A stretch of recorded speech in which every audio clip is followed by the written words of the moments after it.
Shri Venkateswara gold తాకట్టులో ఉన్న మీ బంగారాన్ని విడిపించి కొనబడును.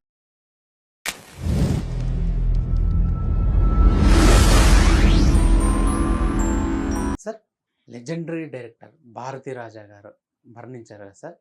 వారి సినీ ప్రయాణం గురించి, వారి సినీ ప్రయాణంలో ఉన్న వారి వ్యక్తిత్వం గురించి మీ మాటల్లో చెప్పరా? భారతీ రాజా గారు ఒక గొప్ప దర్శకుడు. ఉమ్, సినిమా అనేది చాలా ప్యాషన్ ఆయనకి. ఆయన స్టేజ్ నుంచి వచ్చినటువంటి దర్శకుడు. ఓకే. ఆయన స్టేజ్ పెర్ఫార్మరు. ఆయన చాలా ఒక చిన్న ప్రభుత్వ ఉద్యోగం చేసుకునేవాడు ఓకే. మలేరియా డిపార్ట్మెంట్లో. ఓకే. అలా చేసుకుంటూ తనలోని నటుడిని, అంటే ఆయన స్టేజ్ మీద ఒక రకంగా ఏకపాత్రాభినయాలు లాంటివి చేసేవాడు. ఓకే. అంటే తను స్టేజ్ మీద ఉంటూ అనేక పాత్రల్ని తనలో పలికిస్తూ అలాంటి పెర్ఫార్మర్ ఆయన. ఓకే. అలా చేస్తూ ఒక రకంగా ఆయన స్టేజ్ మీద తను ఒక్కడే నిలబడి కథ చెప్పేవాడు. అన్ని పాత్రలు తానై నటించేవాడు. ఓకే. ఈ ప్యాషన్తో ఆయన మెడ్రాస్ వెళ్ళిపోయాడు, ఉద్యోగాన్ని వదిలిపెట్టేసి. అంత స్థితిమంతుల కుటుంబం ఏం కాదు ఆయనది. ఓకే. అయినప్పటికీ వెళ్ళిపోయాడు. వెళ్ళిపోయి అక్కడ వెళ్ళిన తర్వాత ఆయనకు అర్థమైంది అక్కడ యుద్ధం ఎంత పెద్దది అనేది. వెళ్ళిన తర్వాత ఆయన రకరకాల ప్రయత్నాలు చేస్తూ అనేక మంది దర్శకుల దగ్గర పని చేయటానికి అవకాశం కోసం వెతుకుతూ ఆ క్రమంలో కన్నడ దర్శకుడు పుట్టన్న కనగల్ దగ్గర చేరాడు. ఓకే.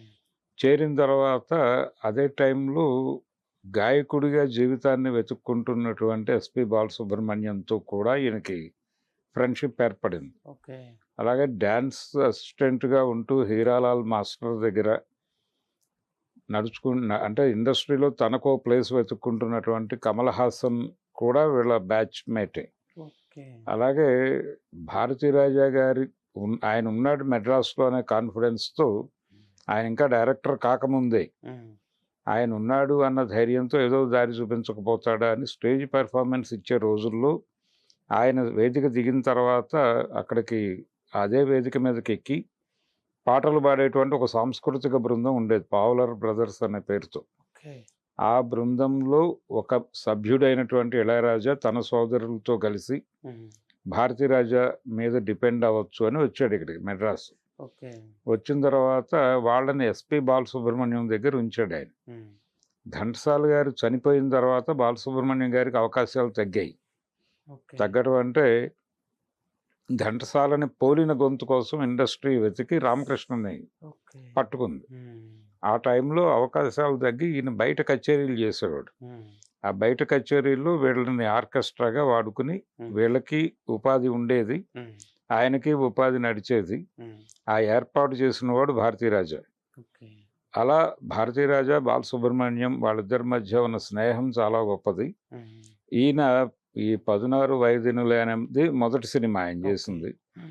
ఆ మొదటి సినిమా స్క్రిప్టు ఆయన రాసుకున్న తర్వాత అది ప్రొడక్షన్ అంటే సినిమా తీద్దాము అని ఉత్సాహపరిచింది, తీస్తాను అని కాన్ఫిడెన్స్ ఇచ్చింది ఎస్పి బాలసుబ్రహ్మణ్యం.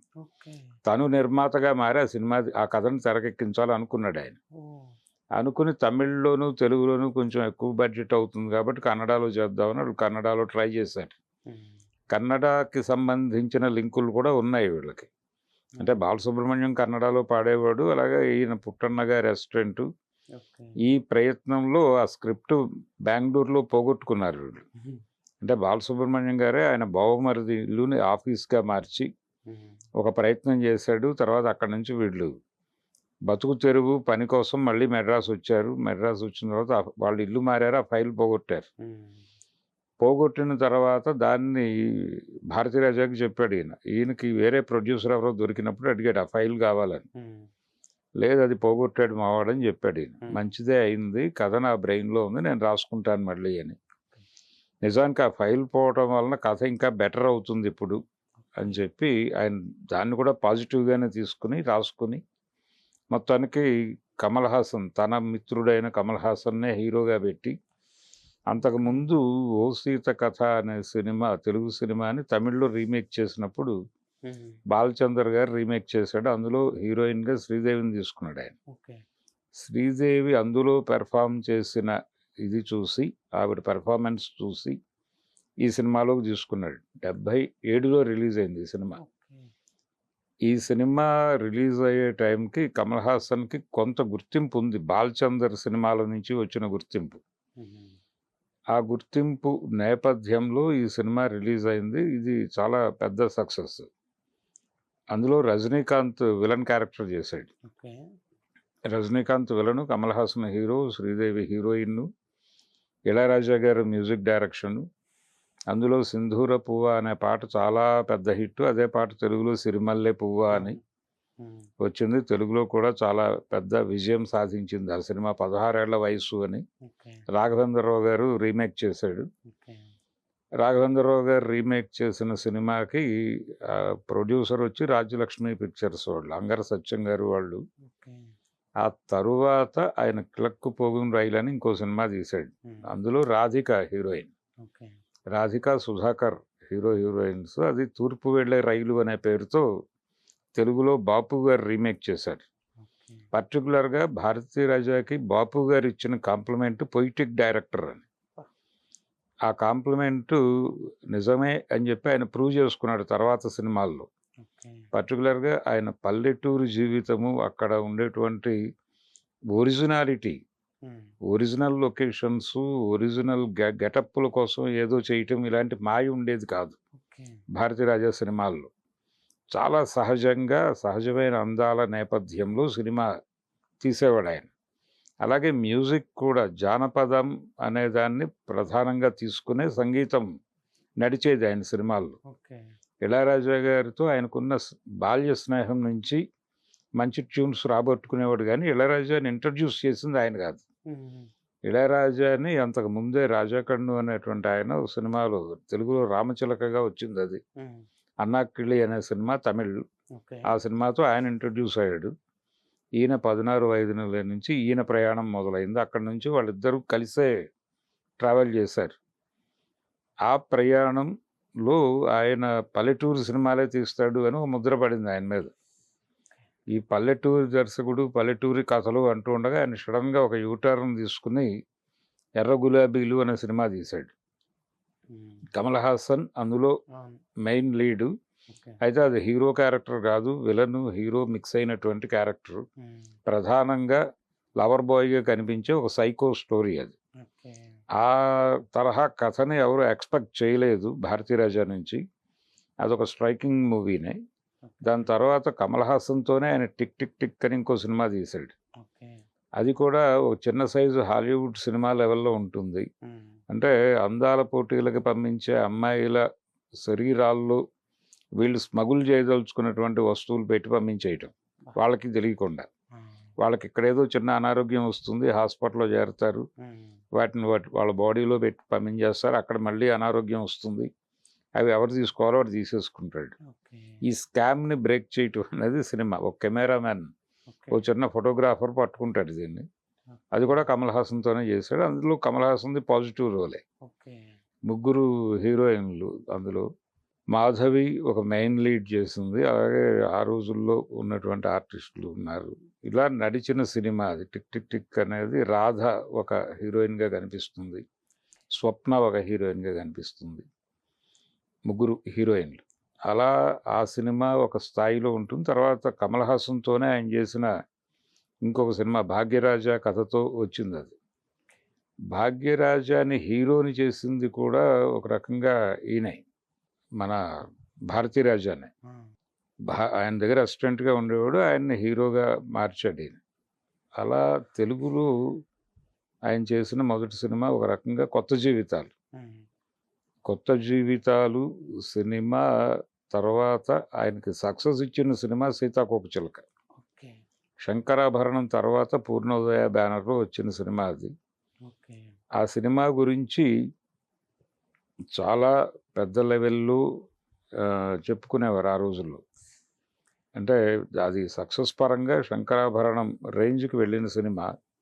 ఇళయరాజా గారి మ్యూజిక్కు అండ్ మహాదేవన్‌కి ఒక రకమైన రీప్లేస్‌మెంట్ దొరికిందా అన్న లెవెల్‌లో వెళ్ళింది ఆ సినిమా. ఓకే. ఆ తర్వాత 'పూర్ణోదయ' బ్యానర్‌లో వరుసగా చాలా సినిమాలకు ఆయనే మ్యూజిక్ డైరెక్టర్‌గా ఉన్నాడు. 'స్వాతిముత్యం', 'సాగర సంగమం' ఈ సినిమాలకి. ఓకే. అలా తెలుగులో చాలామంది దర్శకులకి ఆయన ఇన్స్పిరేషన్ భారతీరాజా. ఎంతటి ఇన్స్పిరేషన్ అంటే వంశీ గారు యాజ్ ఇట్ ఈస్గా ఆయన పాటల టేకింగ్ని తను వాడుకునేవాడు. ఆయన పర్టికులర్గా పాటల పిక్చరైజేషన్ అనేది ఒక కొత్త ప్రపంచంలోకి వెళ్ళి చేస్తాడు. అలా ఆయనకి కెమెరాతో తెర మీద కథ చెప్పడానికి సహకారం అందించిన వాడు బి కర్ణన్. అతను భీమ్ సింగ్ గారు అబ్బాయి, చాలా పాపులర్ డైరెక్టర్. తెలుగులో ఎన్టీ రామారావు గారితో బంగారు మనిషి ఈ సినిమాలు తీసిన డైరెక్టర్ ఆయన. ఆయన కొడుకు కర్ణన్ ఈయన దగ్గర కెమెరా మ్యాన్, కెమెరా డైరెక్టర్ ఆయన. కర్ణన్ ఈయన కలిసి చాలా తెలుగులో ఆయన చేసిన సినిమాలన్నిటికీ దాదాపు కర్ణన్నే, తెలుగు కానీ తమిళ్ కానీ. తెలుగులో ఆయన ఈ సినిమాల తర్వాత చిరంజీవి గారితో ఆరాధన అనే సినిమా చేశాడు. ఈ ఆరాధన అనే సినిమా మొదలుపెట్టింది కాట్రగడ్డ మురారి గారి బంధువులు, కానీ దాన్ని కంప్లీట్ చేసింది అల్లు అరవింద్ గారు. అది ఫైనల్గా గీతా ఆర్ట్స్ బ్యానర్లో రిలీజ్ అయింది. ఆ సినిమా అయిపోయిన తర్వాత ఆయన కృష్ణ గారితో ఓ సినిమా చేశాడు, జమదగ్ని అనే టైటిల్తో. కృష్ణ ఈ రెండు సినిమాలకి కూడా ఇళయరాజా గారే మ్యూజిక్. పాటలు కొత్తగా ఉంటాయి, కృష్ణ గారిని కొత్తగా చూపించే ప్రయత్నం చేశాడు ఆయన తన ధోరణిలో. కృష్ణ గారికి అది కొత్త రకమైనటువంటి సినిమా ఒక రకంగా. ఆ రెండు సినిమాలు కూడా అంటే బీభత్సమైన హిట్లు కాదు, కానీ అభిమానుల్ని ఆడియన్స్ని ఆకట్టుకున్న సినిమాలే. మ్యూజికల్గా చాలా మంచి విజయం సాధించిన సినిమాలు ఆ రెండు. అయితే ఈ మధ్యలో శంకరాభరణం ఇన్ఫ్లుయెన్స్తో ఆయన చేసిన సినిమా రాగమాలిక, అది తెలుగులో రాగమాలిక అనే పేరుతో రిలీజ్ అయింది. రాధ మెయిన్ క్యారెక్టర్ చేసింది అందులో. ఒక కొత్త ఆర్టిస్ట్ని హీరోగా తీసుకున్నాడు, గుడ్డి సంగీతకారుడు, అలాగే ఒక నాట్యం తెలిసినటువంటి అమ్మాయి, వాళ్ళ మధ్య ప్రేమ కథ అది. అందులో ఒక మంచి పాయింట్ తీసుకున్నాడు ఆయన, అంటే పేదరికం అనేది శాపము కాదు, పేదరికాన్ని అదేదో వాళ్ళు చాలా దుర్భరమైన జీవితాలు గడుపుతున్నారని అనుకోనక్కర్లేదు. కోట్లు సంపాదించిన కోటీశ్వరుడు ఎంత హాయిగా కంఫర్ట్గా ఉన్నానని అనుకుంటాడు, పేదలు కూడా అలాగే అనుకుంటారు, కంఫర్ట్గానే ఉన్నాం, హ్యాపీగా ఉన్నాం అని అనుకుంటారు. కాబట్టి ఈ జీవితం చూసి ఎవడో కామెంట్ చేయటం, ఆ జీవితాన్ని ఇంకోడో కామెంట్ చేయటం కాదు, ఎవరి జీవితంలో వాడు కంఫర్టబుల్గా ఉన్నాడా లేదా అన్న ధోరణిలోనే నడుస్తుంది ఆ కథ. దాన్ని మ్యూజికల్గా చెప్పే ప్రయత్నం చేశాడు ఆయన. అది బాగా వర్కౌట్ అయింది, తెలుగులో మంచి విజయం సాధించిన సినిమా. అది 70 వచ్చింది ఇక్కడికి, టేక్ చేయలేదు ఆయన స్ట్రైట్గా. తమిళ సినిమానే తెలుగులో 70 అయింది. అది వేటూరు సుందరామూర్తి గారు డబ్బింగ్ రాశాడు అందులో. ఆయన రెగ్యులర్గా డబ్బింగ్ పాటలు రాసేవాడు కాదు, ఎప్పుడైనా కంటెంట్ తనకి కనెక్ట్ అయితే రాసేవాడు. ఆ తర్వాత భారతీరాజా గారు చేసిన ఒక ప్రయోగం ఆత్మబంధువు. ఆత్మబంధువు సినిమాలో అంటే ప్రతి మనిషికి కూడా పెళ్ళి అయిన తర్వాత కూడా మనసులో ఒక కోరిక ఉంటుంది, అంటే ఇలాంటి మనిషి మన జీవితం పంచుకుంటే బాగుంటుంది అని.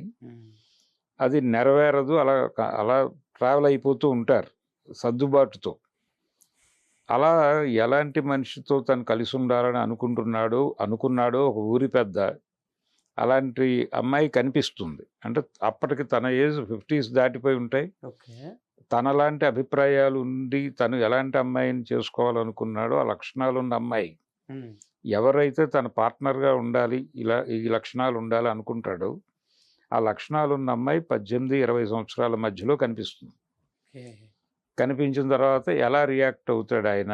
ఈ అమ్మాయికి కూడా తను చూసిన లైఫ్లో తనతో బిహేవ్ చేసిన మగవాళ్ళందరిలోకి ఇతను బెటర్గా కనిపిస్తాడు. ఆయన వయసు పెద్దది, పెళ్ళై ఉంటుంది, పిల్లలు, సంసారం, వ్యవహారం ఉంటుంది ఆయనకి. అయినప్పటికీ సైకలాజికల్గా కనెక్ట్ అవుతారు వాళ్ళిద్దరూ. అది ఆత్మబంధువు అనే పేరుతో తెలుగులో 70 వచ్చింది. అది శివాజీ గారు చేశాడు. తమిళ్లో మొదల్ మర్యాదై అనే సినిమా. అది దాదాపు అలాంటి లైనే దాసరి నారాయణరావు గారు మేఘ సందేశం అనే సినిమాలో కూడా కనిపిస్తుంది. అవి రెండు కొంచెం సిమిలర్ సబ్జెక్టులు. అలా ఆయన సినిమాలు తీసే పద్ధతి అంటే ఏదో ఒక పర్పస్ ఉంటే తప్ప సినిమా తీయకూడదు, ఏదో ఒక కొత్త విషయం ఆడియన్స్కి చెప్పాలంటేనే సినిమా తీయాలి అన్న ధోరణిలో ఉండేవాడు. ఆయన చేసిన రకరకాల ప్రయత్నాలు, రకరకాల ప్రయోగాలు, తీసుకున్నటువంటి టర్న్స్, 'ఖైదీ వేట' అని ఒక కథ 'భాగ్యరాజ' స్టోరీ చేశాడాయన. అది తర్వాత తెలుగులో 'ఖైదీ వేట' అని వచ్చింది. ఆ సినిమా హిందీలో చాలా పెద్ద హిట్. హిందీలో ఆయనే డైరెక్ట్ చేసుకున్నాడు 'భాగ్యరాజ'. ఆయన రాసిన కథే అది. అలా తన దగ్గరున్న వాళ్ళని, తనతో ట్రావెల్ అయిన వాళ్ళని డైరెక్టర్లుగా మార్చాడు. ఆయన నటించాడు కూడా ఒక సినిమాలో. తర్వాత రోజుల్లో బయట డైరెక్టర్ల చేతుల్లో చాలా సినిమాలు యాక్ట్ చేశాడాయన. కానీ దానికంటే ముందు తను డైరెక్టర్గా ఒక సినిమాలో నటించాడాయన. 'ముచ్చర్ల అరుణ' ఆ సినిమాలో హీరోయిన్. ఓకే. అదే సినిమాని తెలుగులో 'అద్దాల మేడ' అనే పేరుతో దాసరి గారు రీమేక్ చేశాడు. ఓకే. అలా దాసరి గారికి, రాఘవేంద్రరావు గారికి, తెలుగులో వంశీ గారికి వీళ్ళందరూ భారతీరాజా చేసే సినిమాలను ఒక కంటకు గమనించేవాళ్ళు. ఓకే. అంటే ఎలాంటి ధోరణిలో వెళ్తున్నాడు ఈయన అనేది. అలా బాలచందర్ తర్వాత తెలుగు ప్రేక్షకులని విపరీతంగా అట్రాక్ట్ చేయటం మాత్రమే కాకుండా తెలుగులో కూడా ఒక స్టార్ ఇమేజ్ సాధించినటువంటి డైరెక్టరు భారతీరాజా. అందుకని ఆయన సినిమా రిలీజ్ అవుతుంది అనగానే ఆడియన్స్ అలా థియేటర్లకు వెళ్ళిపోయేవాళ్ళు. అలా ఒక డైరెక్టర్ ఫేస్ చూసి ఓకే. థియేటర్కి వెళ్ళటం అనే ఇమేజ్ని ఆయన డబ్బింగ్ సినిమాలతో సాధించాడు తెలుగులో. అందుకని తెలుగు ప్రేక్షకులు కూడా ఇప్పుడు ఈరోజు ఆయన లేరు అనగానే తెలుగు ప్రేక్షకుల్లో కూడా అది కనిపిస్తోంది. అంటే ఆయన మీద అభిమానం. ఎస్పి బాలసుబ్రహ్మణ్యంతో ఆయనకున్నటువంటి అనుబంధం, అలాగే ఇళయరాజా, వీళ్ళందరినీ ఇండస్ట్రీకి తీసుకొచ్చింది ఆయనే. ఓకే.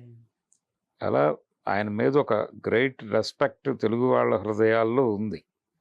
నటుడిగా ఆయన అద్భుతమైన పెర్ఫార్మరు, అద్భుతమైన క్యారెక్టర్లు చేశాడు. ఆయన క్యారెక్టర్ ఆర్టిస్ట్గా కూడా ఒక రకంగా విశ్వనాథ్ గారు ఆయన కూడా డైరెక్షన్ అయిపోయిన తర్వాత సరదాగా క్యారెక్టర్లు చాలా చేశాడు. అవును. అలాగే భారతీరాజా గారు కూడా నటుడిగా స్థిరపడ్డాడు. నటుడిగా చేస్తూనే వెళ్ళిపోయాడు. సినిమా ఇండస్ట్రీకి దూరం కాలేదు ఆయన. వాళ్ళ అబ్బాయితో చేసిన సినిమాకి మాత్రం రెహమాన్ని వాడాడు ఆయన మ్యూజిక్ డైరెక్టర్గా. అంతకుముందంతా ఇళయరాజానే. అయితే ఆయన చివరి క్షణం అంటే వాళ్ళ అబ్బాయి చనిపోయాడు రీసెంట్గా 2-3 ఇయర్స్ బ్యాక్. ఓకే. చనిపోయిన తర్వాత నుంచి కొంచెం డీలా అయ్యాడు ఆయన. 84 సంవత్సరాల వయసు. ఆయన ప్రాణమిత్రుడు ఆయన బాలసుబ్రహ్మణ్యం గారు వెళ్ళిపోయినప్పుడు కూడా చాలా ఇబ్బంది పడుతూ మాట్లాడాడు ఆయన. ఆయనకు ఒక హాస్పిటల్ ఉంది మెడ్రాస్లో. అలా ఆయన తమిళ ఇండస్ట్రీకి మాత్రమే కాదు తెలుగు ఇండస్ట్రీకి కూడా ఆయన ఒక రకంగా పాజిటివ్ తెలుగు డైరెక్టర్ల మీద, తెలుగు సినిమా మీద బాలచందర్ ఇంపాక్ట్ ఉండేది. ఓకే. బాలచందర్ ప్రభావంతోనే ఇక్కడ దాసరి నారాయణరావు గారు మొదట్లో తీసిన 'నీడలు', అంతకుముందు 'ఓ మనిషి తిరుగు చూడు' ఇలాంటి సినిమాలన్నిటికీ కూడా ఒక రకంగా బాలచందరే ఇన్స్పిరేషన్. అలాగే బాలచందర్ ఇన్ఫ్లుయెన్స్తోనే 'జ్యోతి', 'ఆమె కథ' లాంటి సినిమాలు రాఘవేంద్రరావు గారు తీశాడు. ఆ తర్వాత తెలుగు డైరెక్టర్ల మీద అంత ప్రభావం వేసిన దర్శకుడు భారతీరాజా.